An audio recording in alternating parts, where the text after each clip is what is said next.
Let's get an insider perspective on this. Former exec Rick Spielman joining us here on HQ. Rick, lots of differing opinions of what Lamar Jackson is and will be. How does that impact his value to the Ravens in getting this deal done? Yeah, well, first of all, Baltimore has to decide whether he's their franchise quarterback going forward or not. And he's a great athlete. Some of I would say, the criticism on Lamar is that he makes so many plays with his legs that as he gets older and into his career, when he can't make those type of plays with his legs, will he be able to still make plays with his arms? But you're dealing with a dynamic here that you're trying to get a contract done directly with the player.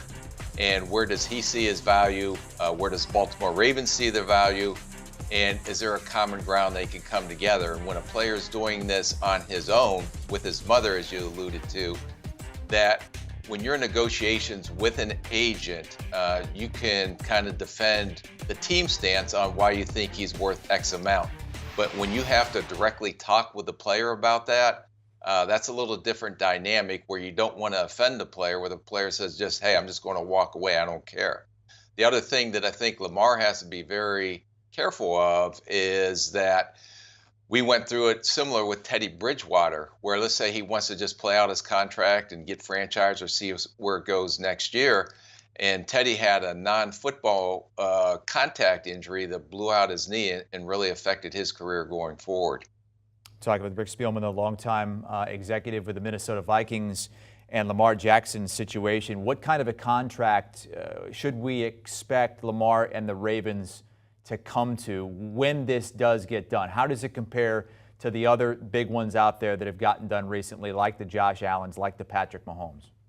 Well, I'm sure he's going to want that and potentially beyond. And I think with Russell Wilson still hanging out there, with Joe Burrow, they're going to eventually have to get a contract done with him. So you want to make sure that you're getting the value you think that you deserve. And that's going to be, up there with the top quarterbacks and all the contracts that we've seen this past year that were given out. But in 2 or 3 years from now, if you do commit to this, is it going to be in the same market where potentially the quarterback market is going to go with the increase in the salary cap and all the revenue that's coming into the NFL? Lamar Jackson, one of the youngest players to win NFL MVP at 22 years old, but that was years ago now. We'll see what he can become this season and if his value goes up the longer it goes on. We have another deadline coming up, Rick. It's the deadline for tag players to sign long-term deals, and it's coming up on Friday. There are 4 players right now who could play under the franchise tag. Orlando Brown Jr. would get the most. Take us inside the front office as the deadline counts down to these franchise tag players. Yeah, you're dealing with 2 different dynamics here. Orlando Brown, Jesse Bates have not signed their tender. So what that means is that if it's not signed by July 15th or any of these contracts, they cannot negotiate after that point. If Orlando Brown or Jesse Bates decides to hold out, which more than likely they will, to who knows when, they will not be able to be fined by the team because they're not technically under contract. Once they come in and sign that tender, that is the amount that they will play for off that franchise tag. And the other scenario with Dalton and with Gesicki, both those guys have signed their franchise, so they know that they are guaranteed $10.9 million this year because that's where the tag is for the tight ends.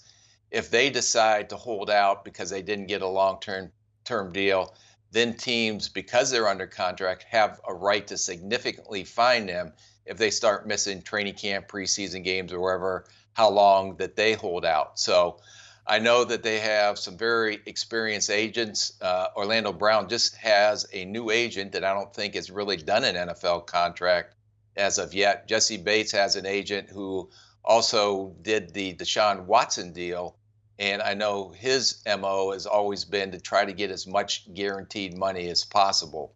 But once the July 15th deadline goes by, that none of these players, that they don't have extensions done, they're going to have to wait till next year for another shot at an extension. And that deadline is Friday, 4 p.m. Eastern Time. Let's go player by player here and team by team with Orlando Brown Jr. and the Chiefs.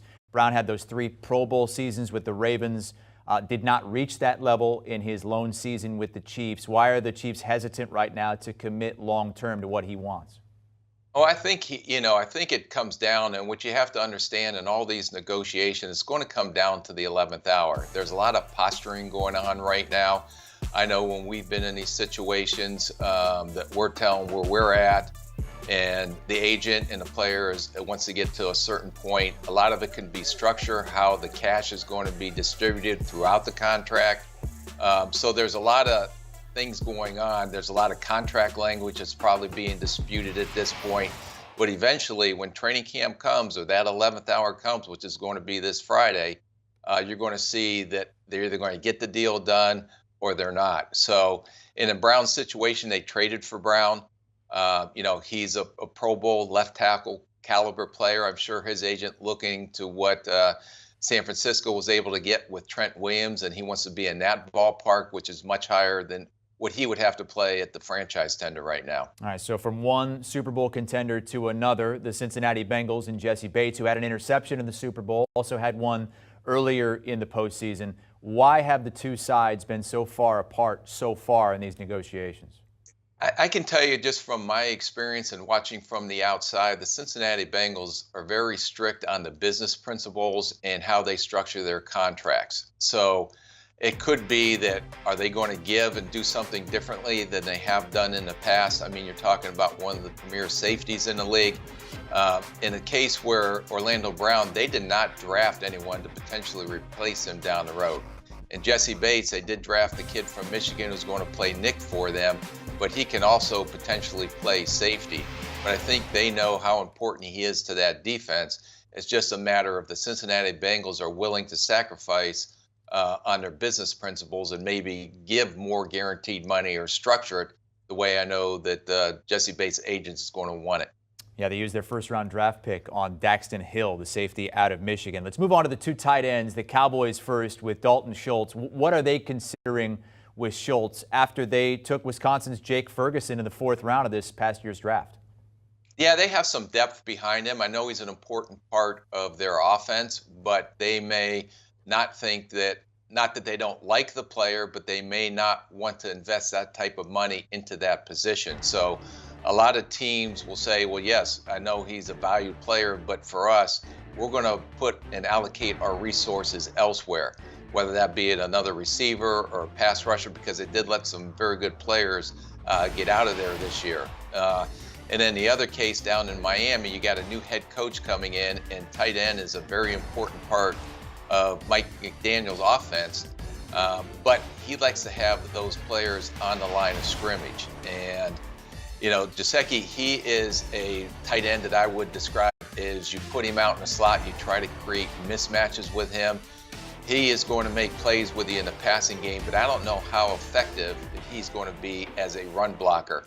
And if they're trying to compare him to potentially a George Kittle in McDaniel's first season as the head coach down there, they may want to wait and see if he can produce both as a receiver and as a blocker. And I think the Cowboys have a little bit more depth there at the tight end position than the Dolphins do. How about the once tagged players who've already signed long-term deals, including Bucs wide receiver Chris Godwin?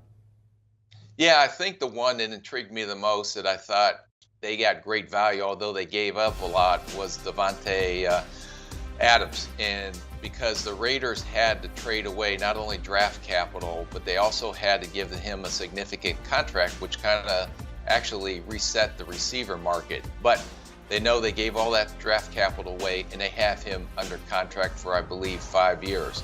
Godwin's coming off an ACL. Robinson, some people thought that they overpaid for him. The same thing with the tight end in Cleveland. So each team is going through what they think the value is at those positions and those players. But what the Raiders were able to do reminded me a little bit about Jamal Adams. And then when Seattle gave all that significant draft capital up, but they didn't extend him, and they actually just extended him, and he got and he is the highest paid safety in the market right now. But it was a little touch and go there about being able to get him under contract and potentially having to use, which they didn't, having to use the franchise tag on him. All right, so 4 players have already been signed. 4 more could play under the franchise tag. A couple of them might be holdouts. Rick Spielman giving us some insight I'll here. guarantee you 2 of them will be holdouts. Guaranteed. You heard it here on HQ. A couple of holdouts, Orlando Brown Jr. and Jesse Bates, if they don't get deals done by 4 p.m. Eastern Time on Friday. Pick 6 podcast for all your NFL needs each and every day. Will Brinson joined by Tyler Sullivan. In the latest episode, they discuss the top 10 edge rushers and the top 10 interior defensive linemen in the NFL. Do you want a sports network that delivers everything that matters about the game? The highlights, the picks, the instant analysis, no yelling, no fake debates, no politics. Hit the subscribe button and never miss a moment.